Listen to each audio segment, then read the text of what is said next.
Good evening, students and my dear friends. This is Dr. Gagan Vora. I welcome you to my channel NEET Booster. This is my second lecture, and in my first lecture I taught regarding the biological classification. What is the need of the biological classification? Then I taught you regarding few scientists. One of them is Aristotle, who is considered as father of biology and father of zoology. Then I taught you about Carlos Linnaeus, who is considered as father of modern taxonomy, and I taught you that Carlos Linnaeus divided the living beings into two kingdoms of classification. These were animal kingdom and plant kingdom. The whole living beings, according to the Carlos Linnaeus system of classification, is divided into two kingdoms only. There were certain criteria on the basis of which this kingdom of classification was made, but the scientific world, the contemporaries and the forthcoming scientists were not convinced about this classification of system. So there were certain drawbacks in that system of classification. We in the last lecture studied about the drawbacks of the two kingdom classification in detail. जो students मेरे साथ देर से जुड़े हैं वो मेरे lecture 1 में जाकर टू किंगडम ऑफ क्लासिफिकेशन को अच्छे से पढ़ सकते हैं. वहां पर मैंने ड्रॉबैक्स बताए हैं. तो बच्चे, अगर आप वो लेक्चर पढ़ेंगे तभी आपको ये लेक्चर समझ में आएगा, क्योंकि ये कंटिन्यूएशन में चल रहा है. कुछ बात मैं यहाँ बता देना चाहता हूं.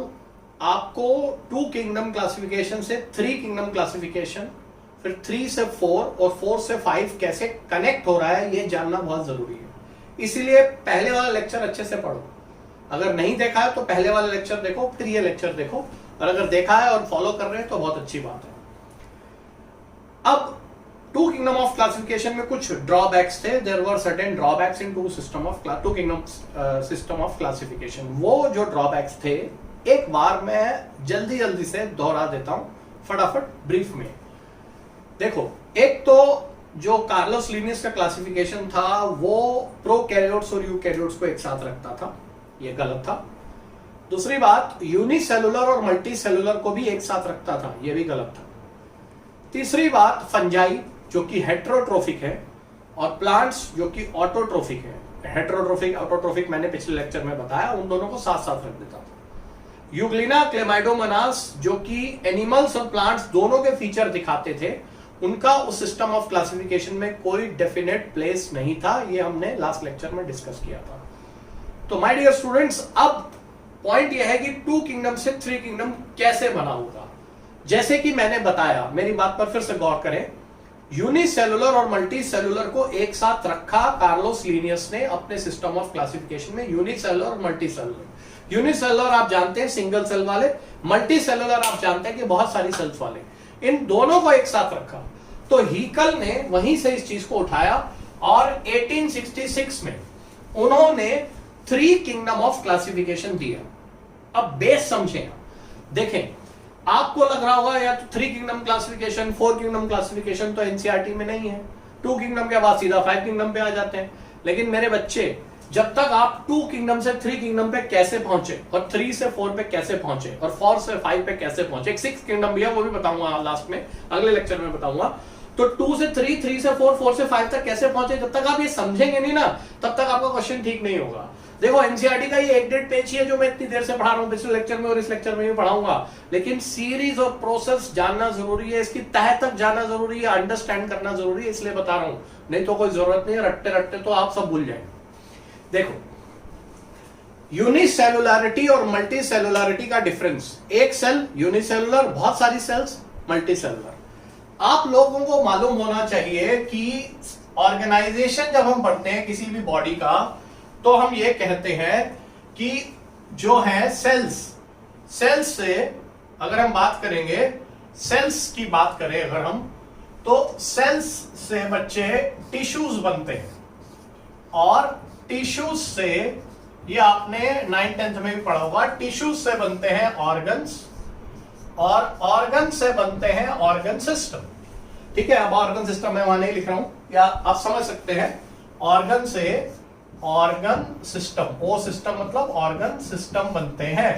तो अब आप देखिए, जब हम सेल्स की बात करते हैं, तो अगर हम सेल्स की बात करें तो एक सेल वाले ऑर्गेनिज्म को यूनिसेलुलर बोलते हैं और बहुत सारे सेल्स वालों को मल्टी सेलुलर बोलते हैं। देखिए बिल्कुल बात की जड़ तक जाना जरूरी है। अब आप ये देखें कि किंगडम प्रोटिस्टा, किंगडम प्लांटेई और किंगडम एनिमेलिया, हीकल ने सारे लिविंग बींग्स को 3 पार्ट में डिवाइड कर दिया। अब क्या बेसिस रहा होगा डिवीजन का, देखें आप ये देखिए कि प्रोटिस्टा में उसने किसको रखा। प्रोटिस्टा में यहां पर हालांकि बैक्टीरिया को भी प्लेस किया गया, बैक्टीरिया को भी प्रोटिस्टा में ही प्लेस किया गया है। ठीक है, मैंने बैक्टीरिया यहां नहीं लिखा जानबूझ करके, बैक्टीरिया मैं लिख रहा हूं, स्लाइड में मैंने टाइप नहीं किया है। बैक्टीरिया को भी प्रोटिस्टा में रखा गया। अब आप देखिए बैक्टीरिया क्या है, यूनिसेलुलर, और ये जो एल्गी है ये यूनिसेलुलर भी हो सकते हैं और मल्टी सेलुलर भी हो सकते हैं। फंजाई यूनिसेलुलर भी हो सकते हैं और मल्टी सेलुलर भी हो सकते हैं। तो क्या बेस था कि प्रोटिस्टा प्लांटेर ऑफ एनिमेलिया बनाया गया। ध्यान पूर्वक सुनिए, ये सब नहीं होता है किताबों में, कहीं छोटा मोटा छुटपुट इधर उधर लिखा होता है, ध्यान से सुनिए। एक होता है लैक ऑफ टिश्यू ऑर्गेनाइजेशन, इस बात को ध्यान से सुनिए। लैक ऑफ टिश्यू ऑर्गेनाइजेशन, इसका मतलब यह है कि जिन भी ऑर्गेनिजम्स में सेल्स तो थी लेकिन टिश्यूज नहीं बन पाए, फिर से सुनिए, सेल्स तो थी लेकिन टिश्यूज नहीं बन पाए, यानी कि टिश्यू लेवल का ऑर्गेनाइजेशन लैक कर रहा था, नहीं था, उन सबको प्रोटिस्टा में रखा। बेस ऑफ क्लासिफिकेशन बहुत इंपॉर्टेंट है, एनसीईआरटी में नहीं है ये चीजें, लेकिन कभी भी आ जाती हैं एग्जाम में। क्यों?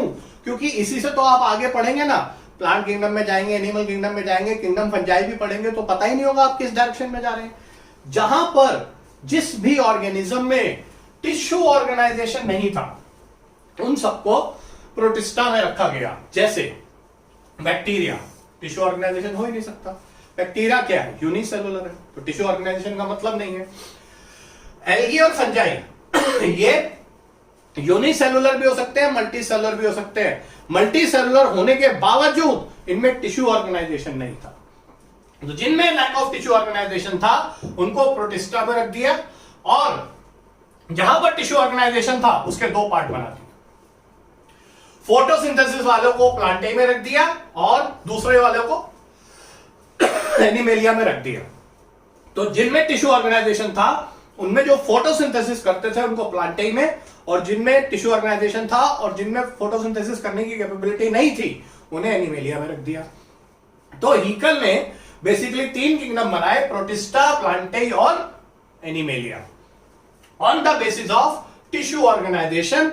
यूनिसेलुलर और मल्टीसेलुलर की डिफरेंस को उन्होंने खत्म कर दिया। यहां पर एक चीज और बहुत इंपॉर्टेंट है, बाद में इस किंगडम से एल्गी और फंजाई को सेपरेट कर लिया गया, यह बात आपको जानना जरूरी है।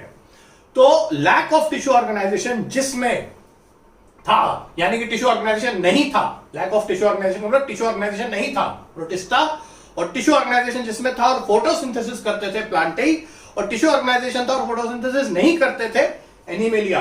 बेस ऑफ क्लासिफिकेशन बहुत इंपॉर्टेंट है, दिमाग में बिठाइए, बार बार मैं इसी बात को बोल रहा हूं, दोहरा रहा हूं, क्योंकि ये सारी चीजें समझेंगे तो आगे चलेंगे। तो मेरे बच्चे, इसमें एक प्रॉब्लम और हो गई। प्रॉब्लम ये हो गई कि ये सब तो ठीक है, बैक्टीरिया यूनिसेलुलर, अब आप देखिए एल्गी यूनिसेलुलर भी मल्टीसेलुलर भी, फंजाई यूनिसेलुलर भी मल्टीसेलुलर भी, लेकिन प्रॉब्लम फिर से हो गई। बैक्टीरिया क्या है, प्रोकैरियोट, बैक्टीरिया प्रोकैरियोट है, और ये सारे ये और ये यूकैरियोट है।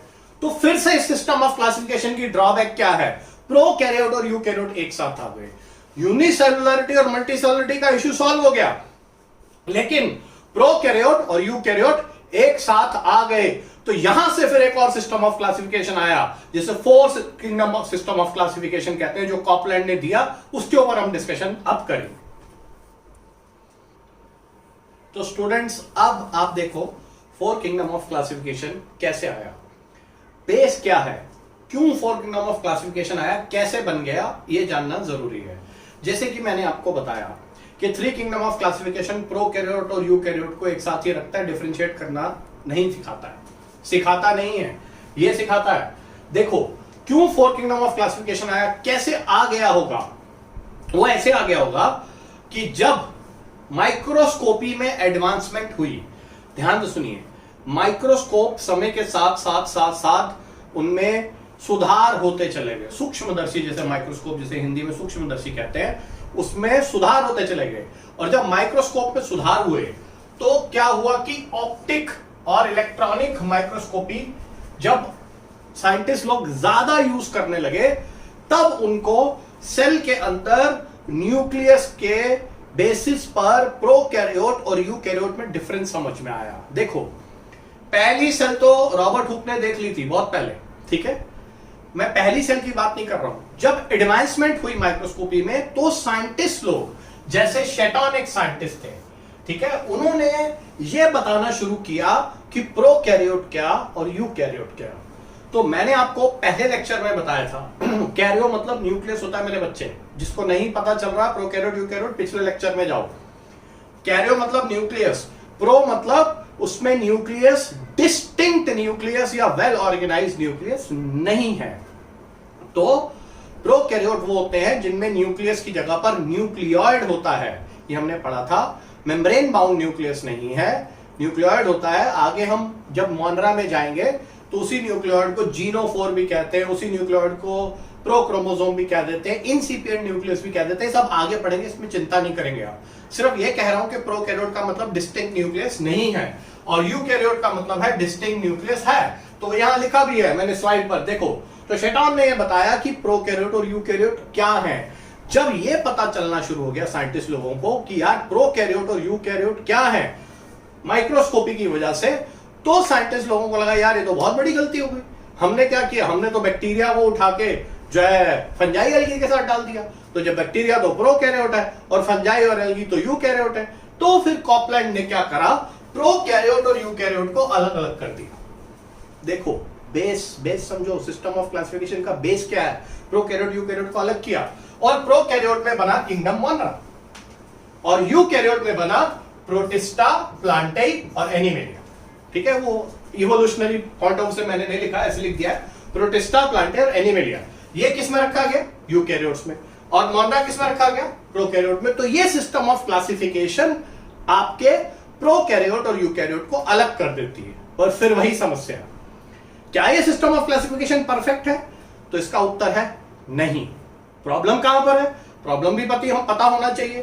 प्रॉब्लम ये है कि मेरे बच्चे फंजाई, जब हम फंजाई की बात करते हैं तो मैंने आपको बताया फंजाई हेट्रोट्रोफिक है, फंजाई में क्लोरोफिल नहीं होता, fungi can not synthesise its organic food. तो फंजाई अभी भी इस सिस्टम ऑफ क्लासिफिकेशन में भी प्लांटे में ही रखे गए। फंजाई को यह सिस्टम ऑफ क्लासिफिकेशन प्लांटे में ही रखता है, यह ड्रॉबैक है। आप फंजाई और प्लांटे को एक साथ नहीं रख सकते। तो इसके बाद फर्दर जो है इंप्रूवमेंट हुई, तो 5 किंगडम ऑफ क्लासिफिकेशन आया जो विटेकर ने दिया, जिसको अभी मैं आपको पढ़ाऊंगा तो आपको समझ में आएगा कि हम क्या बात करते हैं। तो स्टूडेंट्स देखो, ये है 5 किंगडम ऑफ क्लासिफिकेशन, ये है विटेकर। पेज नंबर 17 में एनसीईआरटी में अगर हम देखेंगे, पेज नंबर 17 में ये किंगडम ऑफ क्लासिफिकेशन दिया हुआ है, एनसीईआरटी का पेज नंबर 17 है। ठीक है, अभी मैं इसके बारे में डिस्कशन करूंगा, एक एक वर्ड डिटेल में आपको समझाऊंगा। पहले आप देखो, ये जो 5 किंगडम ऑफ क्लासिफिकेशन है, इसमें ये प्रोकैरियोट है, मोनरा, ठीक है। फिर ये सारे यूकैरियोट्स हैं, प्रोटिस्टा, जैसे कि मैंने आपको बताया। फिर इसी प्रोटिस्टा से फंजाई बने, इसी प्रोटिस्टा से प्लांटेई बने, इसी प्रोटिस्टा से एनिमेलिया भी बना। देखो ये फाइलोजेनेटिक क्लासिफिकेशन भी है, आगे तो हम बहुत डिटेल में पढ़ेंगे जब हम फाइलोजेनी की बात करते हैं ना बच्चे मेरे। फाइलोजेनी का मतलब है एवोल्यूशनरी हिस्ट्री। चलिए इसके ऊपर यहां लिख देते हैं, फाइलोजेनी, फाइलोजेनेटिक या फाइलोजेनी, फाइलोजेनेटिक या फाइलोजेनी का मतलब होता है evolutionary history of an organism. तो एवोल्यूशन के हिसाब से मोनरा से बना कहीं प्रोटिस्टा, और प्रोटिस्टा से ये तीनों बने, ठीक है। तो अब हमको बच्चा लोग बहुत डिटेल में जाके, माइन्यूट डिटेल में जाके, साथ में एनसीईआरटी को भी फॉलो करते हुए, एनसीईआरटी का पेज नंबर 17 है, मैं आपको दिखाऊंगा स्लाइड पे। तो उसको हमें 5 किंगडम ऑफ क्लासिफिकेशन को पढ़ना है। जो विटेकर, ये विटेकर है, आर.एच. विटेकर, इन्होंने 5 किंगडम ऑफ क्लासिफिकेशन दी, ठीक है। और इसके 5 किंगडम ऑफ क्लासिफिकेशन को देने के 5 क्राइटेरिया बनाए, 5 आधारभूत सिद्धांत, 5 बेसिक पॉइंट्स जिसके ऊपर ये क्लासिफिकेशन बेस्ड है। तो अब हम वो पांचों पॉइंट्स को 1 बाय 1 डिटेल में पढ़ेंगे। तो अब हम यहां पर देख लेते हैं 5 किंगडम ऑफ क्लासिफिकेशन कैसे चल रहा है। देखो बच्चे, इस ट्री को देख लो। आपको मैंने थोड़ी देर पहले बताया कि एक फाइलोजेनी होती है। फाइलोजेनी का मतलब evolutionary history of any organism. किसी भी ऑर्गेनिज्म की एवोल्यूशनरी हिस्ट्री। एवोल्यूशन वर्ड का क्या मतलब है? कौन सी चीज कहां से आ रही है, कहां से इवॉल्व हो रही है, उसे एवोल्यूशनरी हिस्ट्री कहते हैं। ये मोनरा है, आपको बताया मैंने। मोनरा से प्रोटिस्टा बना, प्रोटिस्टा से ही प्लांट्स, एनिमल्स और फंजाई बने। इस ट्री को अच्छे से देख लीजिए। मोनरा से प्रोटिस्टा, प्रोटिस्टा से प्लांट, एनिमल और फंजाई। ये फाइलोजेनेटिक क्लासिफिकेशन के तहत हम बात कर रहे हैं। लेकिन क्या ये सच में फाइलोजेनेटिक क्लासिफिकेशन को फॉलो करता है? तो इसका उत्तर है पूरी तरह से फॉलो नहीं करता। आगे जब हम इसके ड्रॉबैक्स पढ़ेंगे, इस किंगडम ऑफ क्लासिफिकेशन के भी ड्रॉबैक्स हैं, इसमें भी कमियां हैं, तो मैं आपको बताऊंगा। ये फाइलोजेनेटिक क्लासिफिकेशन को फॉलो तो करता है, लेकिन पूरी तरह से पूर्णतः कंप्लीटली फॉलो नहीं करता। वो कैसे नहीं करता उसके ऊपर आगे डिस्कशन करेंगे। लेकिन फिर भी मैंने आपको ट्री दिखाया ताकि आपके दिमाग में रहे कहां से क्या चीज इवॉल्व हुई है। क्या इस पे ड्रॉबैक है? 5 किंगडम में भी ड्रॉबैक है। 5 किंगडम में जो हमारी एनसीईआरटी कहती है, जैसे कि मैंने बताया पेज नंबर 17 पर, 5 क्राइटेरियाज में इन पांचों मोनरा, प्रोटिस्टा, फंजाई, प्लांटाई और एनिमेलिया को क्लासिफाई किया गया 5 क्राइटेरियाज में। तो क्या 5 ही क्राइटेरियाज हैं? जी नहीं, ये 5 मेन क्राइटेरियाज हैं। इसके अलावा और भी क्राइटेरियाज हैं, जैसे मोड ऑफ रिप्रोडक्शन। पहले हम आज ये एनसीईआरटी वाला पढ़ेंगे, फिर मोड ऑफ रिप्रोडक्शन और ड्रॉबैक्स के बारे में फिर हम अगली क्लास में पढ़ेंगे। इसको पहले डिटेल में पढ़ते हैं, एक एक बात को अच्छे से सुनिए। हमारी एनसीईआरटी कहती है कि 5 मेन क्राइटेरियाज हैं जिसके हिसाब से इन पांचों किंगडम को क्लासिफाई कर दिया गया। तो सबसे पहले चलते हैं पहले क्राइटेरिया पे, जिसका नाम है सेल टाइप। देखो बच्चे, सेल टाइप और ये जो थर्ड वाला क्राइटेरिया है न्यूक्लियर मेम्ब्रेन, ये आप एनसीईआरटी से भी देख सकते हैं और यहां आप स्लाइड से भी देख सकते हैं। ये दोनों एक ही रास्ते में जा रहे हैं, दोनों का एक ही मतलब है। जैसे कि मैंने आपको बताया कि मोनरा प्रोकैरियोटिक है, अब जानते हैं प्रोकैरियोटिक है, वेल डिफाइंड न्यूक्लियस नहीं है। बाकी प्रोटिस्टा, फंजाई, प्लांटाई और एनिमेलिया आप देखिए सारे के सारे यूकैरियोटिक है। देख लीजिए आप, सिंपल। ये तो हम बहुत बार डिस्कस कर चुके हैं, लेक्चर 1 से डिस्कस करते आ रहे हैं। इसी पॉइंट को तीसरे पॉइंट से मिला लीजिए, न्यूक्लियर मेम्ब्रेन। अब आप देखिए, प्रोकैरियोट बेटा न्यूक्लियर मेम्ब्रेन नहीं है, सीधी सी बात है। न्यूक्लियर मेम्ब्रेन नहीं है तब तो प्रोकैरियोट है। मेम्ब्रेन बाउंड ऑर्गेनल भी नहीं है। यहां न्यूक्लियर मेम्ब्रेन प्रेजेंट है, यहां प्रेजेंट है, यहां प्रेजेंट है, यहां प्रेजेंट है। तो इस तरह से अगर आप देखेंगे, पहला और तीसरा पॉइंट बिल्कुल सेम है, सेम लाइन पर चल रहा है। तो ये हो गया। अब हम आते हैं सेल वॉल पर। इसको बहुत अच्छे से समझना है। सेल वॉल, यहां पर नॉन सेलुलर लिखा है, ये रॉन्ग है एक्चुअली, ये टाइपिंग मिस्टेक है। यहां पर नॉन सेलुलोजिक है, ना कि वो नॉन सेलुलोजिक है, सेलुलर नहीं है, नॉन सेलुलोजिक। अब आप देखें, मोनरा में अगर हम बात करें, मैं मोनरा, प्रोटिस्टा, फंजाई, प्लांटाई, एनिमेलिया को सेल वॉल के बेस पर बहुत अच्छे से समझ। तो स्टूडेंट्स, जब हम मोनरा की बात करते हैं मेरे बेटा, तो मोनरा की सेल वॉल कैसे है देख लेंगे आप। प्रोटिस्टा की बात करेंगे तो देख लेंगे हम, फंजाई की बात करेंगे तो देख लेंगे हम, और प्लांट्स की बात करेंगे लास्ट में एनिमल्स है, एनिमल्स में सेल वॉल होती ही नहीं, तो मैं ANI लिख दूं, एनिमल्स पूरा लिखने की जरूरत नहीं है, उधर से कट जाती है स्क्रीन। देखो जब हम मोनरा की बात करते हैं, से फॉर एग्जांपल हम अगर बच्चे बैक्टीरिया की बात करते हैं, तो बैक्टीरिया में बाहर की साइड पर सेल वॉल होती है, मैं बहुत बार बता चुका हूं। यहां पर सेल मेम्ब्रेन होती है, ये प्लाज्मा मेम्ब्रेन है, इसे मैं प्लाज्मा मेम्ब्रेन ऐसे लिख देता हूं, प्लाज्मा मेम्ब्रेन, ठीक है, ये है ये। अब देखिए तो बच्चे, अब क्या है कि जो बैक्टीरिया की सेल वॉल है, अगर हम मोनरा की बात करेंगे, अभी हम मोनरा की बात करेंगे, फिर सबकी बात करेंगे। एनिमल्स में तो सेल वॉल है ही नहीं, तो यहां क्रॉस लगा देंगे, उसको पढ़ने की जरूरत नहीं है। देखें तो जो सेल वॉल है वो पेप्टिडोग्लाइकन की बनी हुई है, पेप्टिडोग्लाइकन, सारे बैक्टीरिया की सेल वॉल पेप्टिडोग्लाइकन की बनी हुई है, जिसे म्यूरिन भी कहा जाता है। इसको ऐसे लिखेंगे MUREIN, इस पेप्टिडोग्लाइकन को म्यूरिन भी कहा जाता है। अगर हम बैक्टीरिया की सेल वॉल की बात करते हैं तो वो पेप्टिडोग्लाइकन से बना रहता है। अब मेरे बच्चे, पेप्टिडोग्लाइकन का क्या मतलब है? इसका मतलब है कि इसमें शुगर है और अमीनो एसिड्स हैं। शुगर और अमीनो एसिड जुड़ के पेप्टिडोग्लाइकन बनता है। देखिए पेप्टिडो वर्ड का मतलब, पेप्टिडो वर्ड प्रोटीन से आता है, तो ये अमीनो एसिड है। ग्लाइकन वर्ड जो है वो कार्बोहाइड्रेट से आता है। तो शुगर, ये वर्ड शुगर से रिलेट हो गया और ये वर्ड अमीनो एसिड से रिलेट हो गया। तो शुगर कौन सी है? शुगर जो है बच्चे मेरे, इसमें N-एसिटाइल ग्लूकासमीन, ये शुगर पाई जाती है। इसके अलावा मोनरा में, मतलब बैक्टीरिया में, इसके अलावा यहां मैं लिख देता हूं N-एसिटाइल, वैसे लिखा है म्यूरामिक एसिड, N-एसिटाइल म्यूरामिक एसिड। ये दोनों शुगर्स, ये शुगर और ये शुगर जब अमीनो एसिड से कंबाइन करती है तो आपका पेप्टिडोग्लाइकन बनता है। फिर से देखें, आपको जो मैं बोल रहा हूं, N-एसिटाइल ग्लूकासमीन और N-एसिटाइल म्यूरामिक एसिड, जिसको आजकल की शॉर्ट फॉर्म में नाग और नाम भी कहा जाता है। क्या बोल रहा हूं मैं? नाग और नाम, ये दोनों शुगर्स हैं, ये जो मैंने ऊपर लिखी हैं, ये अमीनो एसिड से जुड़ जाती हैं। बहुत सारे अमीनो एसिड होते हैं बैक्टीरिया की सेल वॉल में, तो इन दोनों को जोड़ के पेप्टिडोग्लाइकन कहते हैं और इसी को म्यूरिन कहा जाता है।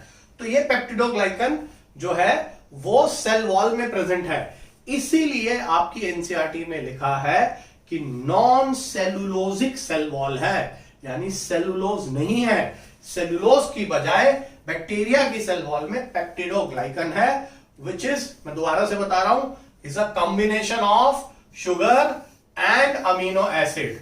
इन दोनों को मिला के पेप्टिडोग्लाइकन कहा गया। शुगर है आपके पास N-एसिटाइल ग्लूकासमीन और N-एसिटाइल म्यूरामिक एसिड। तो अगर हम इसको देखें, प्रोटिस्टा को अगर हम कंपेयर करें प्रोटिस्टा को, तो प्रोटिस्टा की जब हम बात कर रहे हैं, प्रोटिस्टा को आप देखेंगे तो इसमें हमारी एनसीईआरटी ऐसे लिखती है, सेल वॉल प्रेजेंट भी हो सकता है और सेल वॉल एब्सेंट भी हो सकता है। तो मेरे बच्चों, प्रोटिस्टा को तो हम अभी आगे पढ़ेंगे, लेकिन अगर आप समझना चाहते हैं मैं क्या कह रहा हूं, तो एनसीईआरटी आप खोलिए। प्रोटिस्टा में सबसे पहले, अभी एनसीईआरटी खोल लीजिए, सामने रख लीजिए। प्रोटिस्टा में सबसे पहले डाइनोफ्लैजेलेट्स दिया हुआ, सबसे पहले डायटम्स दिया हुआ है, सबसे पहले डायटम्स है, फिर डाइनोफ्लैजेलेट्स है, फिर आप देखेंगे यूग्लिनॉइड्स है, फिर स्लाइम मोल्ड है, उसके बाद प्रोटोजोआ है। तो अब एनसीईआरटी क्या बोलती है और विटेकर क्या बोलता है कि प्रोटिस्टा में, किसी प्रोटिस्ट में सेल वॉल है और किसी में सेल वॉल नहीं है। जैसे डायनोफ्लैजेलेट्स और डायटम्स, इनमें सेल वॉल है, यूग्लिनॉइड्स और प्रोटोजोआ में सेल वॉल नहीं है। जैसे कि मैंने आपको पहले लेक्चर में बताया था, यूग्लिना में सेल वॉल की जगह पर पेलिकल होता है। तो अब सेल वॉल सारे प्रोटिस्टा का फीचर नहीं है, कि जैसे प्रोटोजोआ, उनमें सेल वॉल नहीं होती है, ठीक है, यूग्लिनॉइड्स, उनमें सेल वॉल नहीं है। तो किसी में सेल वॉल है, किसी में सेल वॉल नहीं है। इनकी सेल वॉल है लेकिन नॉन सेलुलोजिक है, इनमें सेल वॉल हो भी सकती है और नहीं भी हो सकती। अब सुनिए फंजाई, चलो फंजाई के बारे में हम बहुत डिटेल में पढ़ने वाले हैं, अलग से किंगडम है, ये समय लगेगा इसको पढ़ाने में, लेकिन मैं आपको बता देता हूं कुछ बेसिक बातें। मैंने आपको पहले भी बताया था कि फंजाई नॉन क्लोरोफिलस हैं, इनमें क्लोरोफिल नहीं है। अब क्या होता है कि फंजाई में इस तरह से कुछ स्ट्रक्चर्स होते हैं, ऐसे फिलामेंट की तरह से। इन स्ट्रक्चर को हाइफे कहा जाता है। हाइफे, जो लोग बिल्कुल नहीं जानते हैं उनके लिए बता देता हूं। हाइफे मतलब ऐसे थ्रेड लाइक स्ट्रक्चर है, आप फिलामेंटस कह सकते हैं। इस हाइफे में जो सेल वॉल है, इसकी बाहर जो सेल वॉल है, वो सेल वॉल काइटिन की बनी हुई है। काइटिन, अगर हम काइटिन की बात करें तो काइटिन जो है वो एक पॉलीसेकेराइड है, मतलब बहुत सारे मोनोसेकेराइड्स को जुड़ के पॉलीसेकेराइड बनता है, जब 10 से ज्यादा मोनोसेकेराइड्स जुड़ते हैं। तो अब क्या है कि जो मैंने यहां लिखा ना एन एसिटाइल ग्लूकोसामीन, जिसे नाग भी कहते हैं, सिर्फ नाग की बात कर रहा हूं, अगर हम उसकी पॉलीमराइजेशन कर दें, अगर हम एन एसिटाइल ग्लूकोसामीन को बहुत बार जोड़ दें, ठीक है, पॉलीमराइजेशन करते मतलब उसकी एन एसिटाइल ग्लूकोसामीन की यूनिट को जोड़ते जाए तो काइटिन बन जाएगा। काइटिन इसकी सेल वॉल में होता है, फंजाई की सेल वॉल में। और अब जब ये बहुत सारे इस तरह से जुड़ जाते हैं, इस तरह से, मैंने थोड़ा ज्यादा भुच्चड़ बना दिया, गोल गोल बना दिया हाइफे, तो ऐसे स्ट्रक्चर को माइसीलियम कहा जाता है। माइसीलियम, MYCELIUM, ये लास्ट में जो लिखा है LIUM, माइसीलियम। ये बेटा माइसीलियम है, जो कि एक लूज बॉल की तरह से दिखता है, लूज बॉल की तरह से दिखता है, तो ये माइसीलियम है। माइको वर्ड जो होता है वो फंजाई के लिए यूज किया जाता है। ये मैंने थोड़ा सा आपको शॉर्ट में बताने की कोशिश करी, आगे पढ़ेंगे। तो कहने का मतलब यहां पर भी सेल वॉल है, लेकिन सेल वॉल यहां पर काइटिन की बनी हुई है, यहां पेप्टिडोग्लाइकन की, यहां कहीं है कहीं नहीं है, यहां काइटिन की बनी हुई है। और प्लांट्स में सेल वॉल जो है बच्चे मेरे, वो सेलुलोज की बनी हुई है, ठीक है। ये सेलुलोज मोस्ट अबंडेंट पॉलीमर है। जब बायोमोलिक्यूल पढ़ते हैं तो हम ये पढ़ते हैं कि सेलुलोज जो होता है वो पूरे वर्ल्ड में, पूरे मतलब संसार में, ब्रह्मांड में मोस्ट अबंडेंट पॉलीमर है, सबसे ज्यादा अधिक मात्रा में पाया जाने वाला पॉलीमर। पॉलीमर मतलब जो बहुत सारे यूनिट से बना हुआ है। जैसे आगे हम पढ़ते हैं उसमें बायोमोलिक्यूल में बीटा ग्लूकोज जो होता है, अगर 6000 बीटा ग्लूकोज मॉलिक्यूल जुड़ जाए, 6000 बीटा ग्लूकोज मॉलिक्यूल अगर जुड़ जाए, तो 6000 बीटा ग्लूकोज मॉलिक्यूल ज्वाइन करके एक मॉलिक्यूल सेलुलोज का बनाते हैं। तो प्लांट की सेल वॉल में सेलुलोज होता है और एनिमल में सेल वॉल नहीं होती। जैसे कि मैंने बताया, एनिमल्स में जो आउटर मोस्ट कवरिंग है उसमें, एनिमल सेल में, उसे प्लाज्मा मेम्ब्रेन कहा जाता है। तो खैर ये बात बहुत इंपॉर्टेंट थी, मेरे ख्याल से आपको समझ में आ गई होगी। मैं फटाफट फिर से दोहरा देता हूं, फिर हम आगे चलते हैं। मोनेरा, प्रोटिस्टा, फंजाई, प्लांट और एनिमेलिया, यहां पर सेल वॉल है लेकिन नॉन सेलुलोजिक है, सेलुलोज नहीं है। यहां पर पेप्टिडोग्लाइकन की बनी हुई है। जनरली आर्कीबैक्टीरिया की थोड़ी सी डिफरेंट होती है, वो जब हम मोनेरा में पढ़ेंगे तब पढ़ेंगे। और पेप्टिडोग्लाइकन में अमीनो एसिड और शुगर जुड़े हुए हैं, जो मैंने आपको बताया। शुगर कौन कौन सी है? 2 है, एन एसिटाइल ग्लूकोसामीन और एन एसिटाइल म्यूरामिक एसिड, ठीक है। उसके बाद ये प्रोटिस्टा है, इसमें सेल वॉल किसी में है किसी में नहीं है। यहाँ पर हाइफे है, हाइफे में जो सेल वॉल है उसमें काइटिन है, काइटिन। और जब ये हाइफे जब ऐसे नेटवर्क बना देते हैं तो उसको माइसीलियम कहते हैं। यहाँ पर प्लांट्स में सेलुलोज है जो बीटा ग्लूकोज का बना हुआ है, 6000 ग्लूकोज है। एनिमल में सेल वॉल नहीं होती, एनिमल में प्लाज्मा मेम्ब्रेन होती है। तो ये सारी बातें बच्चे आपको जानना बहुत जरूरी है। इसके बाद फोर्थ पॉइंट, तो ये तीसरा पॉइंट क्लियर हुआ बेटा। अब हम आते हैं फोर्थ पॉइंट पर, जिसका नाम है बॉडी ऑर्गेनाइजेशन। ये बहुत आसान है, इसमें आपको ज्यादा सोचने की जरूरत नहीं है। जब हम बॉडी ऑर्गेनाइजेशन की बात करते हैं तो बॉडी ऑर्गेनाइजेशन में बेटा आपके सामने है, ये देखो, ये सेलुलर है, ये आप पढ़ सकते हैं, एनसीईआरटी में भी दिया होगा। मोनरा अभी मैंने आपको बताया यूनिसेलुलर होते हैं, ये भी सेलुलर है। ये मल्टी सेलुलर है, अभी मैंने आपको बताया यूनिसेलुलर है, ये मल्टी सेलुलर है, अभी बताया मैंने आपको, फंजाई, ठीक है। और लूज टिश्यू है, अभी मैंने आपको बताया था कि माइसीलियम बॉल ऑफ, मतलब एक बॉल की तरह, लूज बॉल की तरह से होती है। अब देखिए, जो मेजर डिफरेंस में हमें यहां डिस्कशन करना है वो ये और ये है, ठीक है। प्लांट्स में टिश्यूज होते हैं और ऑर्गन्स भी होते हैं। टिश्यूज जैसे कि हम प्लांट एनाटॉमी में पढ़ते हैं सिंपल टिश्यूज होते हैं, पैरेनकाइमा, कोलेनकाइमा, स्क्लेरेनकाइमा, और कॉम्प्लेक्स टिश्यूज होते हैं जाइलम और फ्लोएम। ये प्लांट्स में टिश्यूज हैं, लेकिन प्लांट्स में ऑर्गन भी हैं, जैसे रूट, स्टेम, लीफ, ये ऑर्गन्स हैं। लेकिन प्लांट में कभी ऑर्गन सिस्टम नहीं होता, प्लांट का डाइजेस्टिव सिस्टम नहीं होता है, प्लांट का सर्कुलेटरी सिस्टम नहीं होता है, प्लांट का एक्सक्रीटरी सिस्टम नहीं होता है, प्लांट का नर्वस सिस्टम नहीं होता है, सिस्टम्स नहीं होते। जैसे कि हम जानते हैं, हमने पहले भी पढ़ा, मैंने आपको पहले वाली स्लाइड में भी बताया था कि सेल से जुड़ के टिश्यू बनता है, टिश्यू से जुड़ के ऑर्गन बनता है, ऑर्गन से जुड़ के ऑर्गन सिस्टम बनता है। तो प्लांट्स में ऑर्गन्स तो हैं, लेकिन सिस्टम्स नहीं है। What is organ system? जब बहुत सारे ऑर्गन्स जुड़ जाते हैं तो उसे ऑर्गन सिस्टम कहते हैं। जैसे फॉर एग्जांपल, अगर हम कहें कि हमारी बॉडी में, जैसे हमारी बॉडी में ईसोफेगस है जिसे फूड पाइप कहते हैं, स्टमक है, इधर लिवर है, स्मॉल इंटेस्टाइन है, लार्ज इंटेस्टाइन है, ये सब अलग अलग ऑर्गन्स हैं। जब इन सब ऑर्गन्स को जोड़ देते हैं तो डाइजेस्टिव सिस्टम बनता है। तो कहने का मतलब यह है कि प्लांट्स में टिश्यूज और ऑर्गन्स हो सकते हैं, एनिमल्स में टिश्यूज भी होते हैं। हमें मालूम है टिश्यूज होते हैं हमारी बॉडी में, 4 टिश्यूज होते हैं, epithelial tissue, connective tissue, muscular tissue और नर्वस टिश्यू। ये हम 9th क्लास से पढ़ते आ रहे हैं। हमारी बॉडी में ऑर्गन्स भी हैं, heart, liver, kidney, pancreas, spleen, small intestine, large intestine, brain, सब ऑर्गन है। लेकिन जब वो ऑर्गन्स, एक ही तरह के ऑर्गन्स जुड़ रहे हैं तो ऑर्गन सिस्टम बन रहा है। जैसे मैंने आपको एग्जांपल दिए, जैसे कि हमारा liver, stomach, small intestine, large intestine, oesophagus, ये सब जोड़ के डाइजेस्टिव सिस्टम बनाते हैं। तो ये सारी चीजें हम डिफरेंशिएट कर सकते हैं, यहाँ ऑर्गन है, वहां ऑर्गन सिस्टम है, ये याद रखना जरूरी है। अब मेरे बच्चे, लास्ट पॉइंट आया, ये एनसीईआरटी के हिसाब से लास्ट पॉइंट है। इसके अलावा भी हम मोड ऑफ रिप्रोडक्शन से भी डिफरेंशिएट करेंगे और ये भी जानने की कोशिश करेंगे कि क्या क्या गड़बड़ है इसमें, इस सिस्टम ऑफ क्लासिफिकेशन में। पहले आप देखिए, मोनरा की बात अगर हम करते हैं, मैंने आपको पहले बताया ऑटोट्रोफिक मोड ऑफ न्यूट्रिशन। मैं एक एक बात आपको समझाता हूं। मैंने आपको पहले भी बताया था कि ट्रोफिक मतलब न्यूट्रिशन, वो ऑर्गेनिज्म जो अपना खुद का फूड सिंथेसाइज कर लेते हैं, उन्हें ऑटोट्रोफिक मोड ऑफ न्यूट्रिशन में रखा जाता है। अब क्या है बेटा मेरे, ये कीमोसिंथेटिक भी हो सकता है और फोटोसिंथेटिक भी हो सकता है।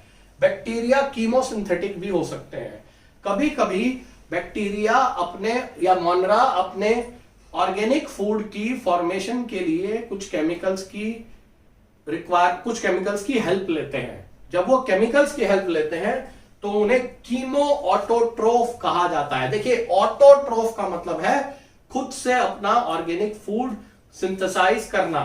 अगर वो, ये आगे हम और डिटेल में बैक्टीरिया का न्यूट्रिशन है, बहुत लंबा पढ़ेंगे इसको। अगर वो किसी केमिकल को यूज कर रहे हैं तो कीमो ऑटोट्रोफ, अगर लाइट को यूज कर रहे हैं तो फोटो ऑटोट्रोफ, फोटो मतलब लाइट। और बैक्टीरिया हेट्रोट्रोफिक भी हो सकते हैं।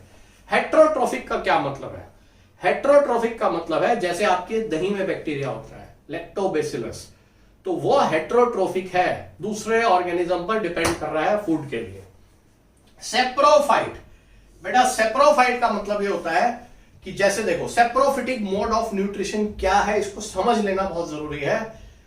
सेप्रोफिटिक मोड ऑफ न्यूट्रिशन में अगर हम मोनरा में बैक्टीरिया की बात करें तो बैक्टीरिया बॉडी से एंजाइम्स बाहर लिबरेट करता है और वो डेड ऑर्गेनिक मैटर को एंजाइम्स डाइजेस्ट कर देते हैं। फिर से सुनिए, सेप्रोफिटिक मोड ऑफ न्यूट्रिशन का मतलब ये होता है कि मान लीजिए कहीं पर जो है डेड ऑर्गेनिक मैटर पड़ा है, डेड ऑर्गेनिक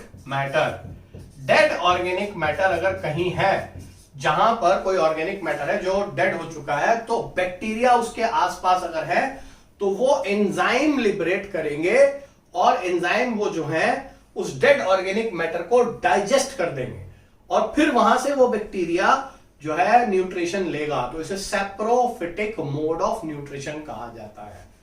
ठीक है बेटा। पैरासाइट का मतलब है कि किसी भी दूसरी बॉडी में रहना। तो मोनरा में ऑटोट्रोफिक, हेट्रोट्रोफिक दोनों मोड ऑफ न्यूट्रिशन हो सकते हैं। हम बैक्टीरिया को भी पढ़ेंगे तो बहुत अच्छे से डिटेल में पढ़ेंगे, ये बड़ा लंबा टॉपिक है, इसका सम अप यहां पर दिया हुआ है, इसकी समरी है। ऑटोट्रोफिक भी हो सकता है, हेट्रोट्रोफिक भी हो सकता है, सेप्रोफिटिक मैंने आपको बता दिया।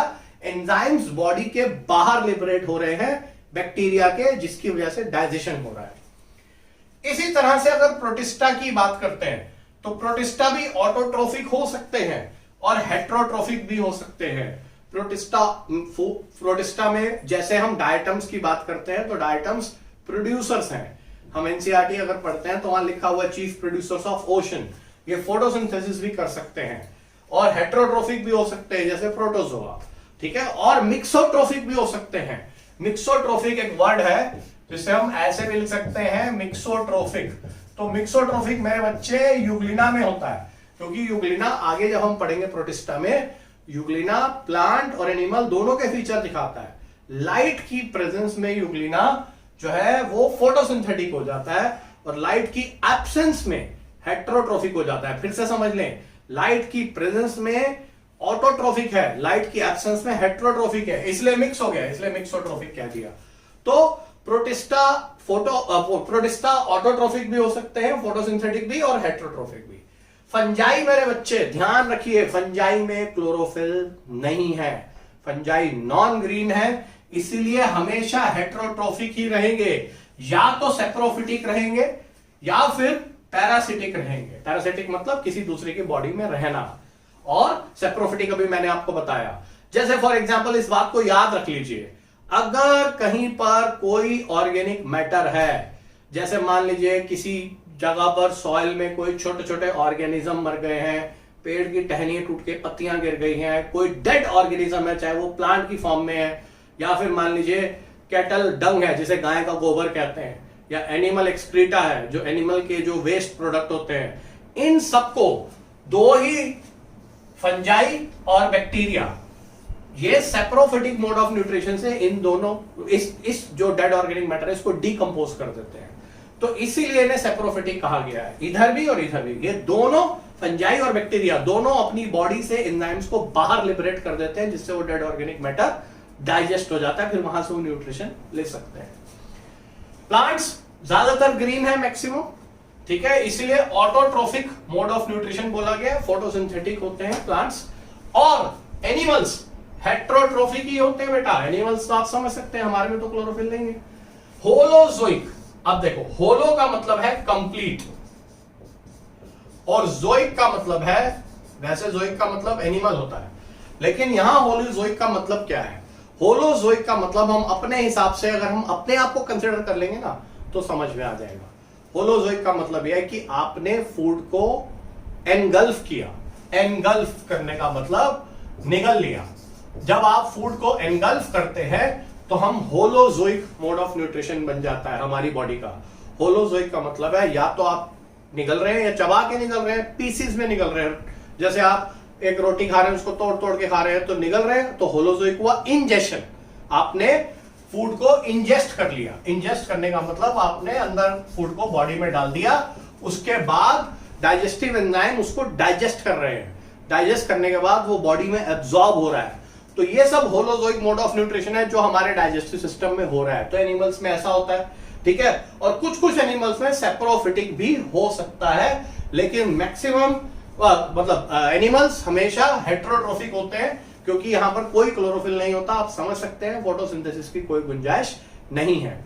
तो बच्चे लोग, ये हमने पढ़ा 5 kingdom of classification according to NCERT, जिसमें 5 क्राइटेरिया दिए गए हैं। जो 5 क्राइटेरिया हैं उन्हें फिर से देख लीजिए: cell type, cell wall, nuclear membrane, body organisation and mode of nutrition. ये आपको बहुत अच्छे से पता होना चाहिए। लेकिन मेरे बच्चे, ये क्लासिफिकेशन भी परफेक्ट क्लासिफिकेशन नहीं थी, इसमें भी ड्रॉबैक्स थे।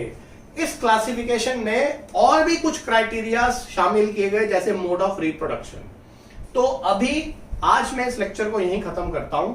हम अगले लेक्चर में पढ़ेंगे कि मोड ऑफ रिप्रोडक्शन के हिसाब से इन 5 किंगडम्स को कैसे डिवाइड किया गया और ड्रॉबैक्स क्या क्या थे 5 किंगडम क्लासिफिकेशन के। इसके अलावा एक 6 किंगडम क्लासिफिकेशन भी होता है जो हम पढ़ेंगे, जो वुइस ने दिया था आरएनए के बेस पर, वो मैं आगे आपको बताऊंगा। लेकिन ये सब आप तभी समझ पाएंगे जब बेटा लेक्चर 2 को अच्छे से समझेंगे। देखो, आप ये समझो कि YouTube पे पढ़ने का एक फायदा भी है।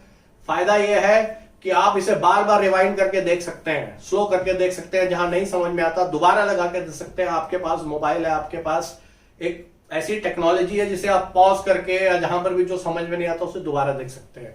लेकिन आपको एडवाइस मैं यही करूंगा कि कंटिन्यूएशन में पढ़िए। लेक्चर 1 आपने पढ़ा, लेक्चर 2 पढ़िए, दोनों को एसिमुलेट करिए, दोनों को जोड़िए, तब आप सोचिए कि क्या हो रहा है। देखो, हर चीज को समझने की जरूरत है बेटा, समझोगे तभी आपके मार्क्स आएंगे, नहीं तो नहीं आएंगे। ये मैं बार बार कहता जाता हूं, हर लेक्चर में कहता हूं कि ये रटने का सब्जेक्ट नहीं है, समझो इसे। दूसरी बात एक और कहना चाहता हूं कि आप लोग इस चैनल को सब्सक्राइब करिए। उसका रीजन ये है कि आप ही के लिए चैनल बना बच्चे। आप लोग सब्सक्राइब करेंगे तभी तो आपको आने वाले फर्दर जो है वीडियोस उसकी नोटिफिकेशन मिलेगी। मैं कोशिश करके हर अल्टरनेट डे पे वीडियो डालने की कोशिश कर रहा हूं। थोड़ा सा मुश्किल काम है, लॉकडाउन की वजह से सब काम खुद करना पड़ता है, टाइपिंग वाइपिंग, ये स्लाइड लगाना, इसलिए मुश्किल हो जाता है। तो इसीलिए बच्चे मेरे सब्सक्राइब करो, सब्सक्राइब करोगे तभी मैं आपको आगे फर्दर वीडियोस दे पाऊंगा, आपको नोटिफिकेशन आएगी। खूब अच्छे से पढ़ो। तब तक आई होप कि आपको ये समझ में आया होगा। इसको अच्छे से पढ़ो, ठीक है। फिर लेक्चर 3 में हम मिलेंगे, जहां पर हम इसके डीमेरिट्स और डिसएडवांटेजेस पढ़ेंगे। 5 किंगडम क्लासिफिकेशन में क्या प्रॉब्लम है ये पढ़ेंगे, और इसका एक क्राइटेरिया मोड ऑफ रिप्रोडक्शन है, उसके हिसाब से कैसे बताया गया उसको थोड़ा डिटेल में बताएंगे। और फिर 6 किंगडम क्लासिफिकेशन बताएंगे, जो ज्यादा इंपॉर्टेंट नहीं, वो 5 ही मिनट का काम है। फिर हम किंगडम ऑनरा शुरू करेंगे। तब तक के लिए good night, stay tune with me, and all the best, and stay safe. Thank you.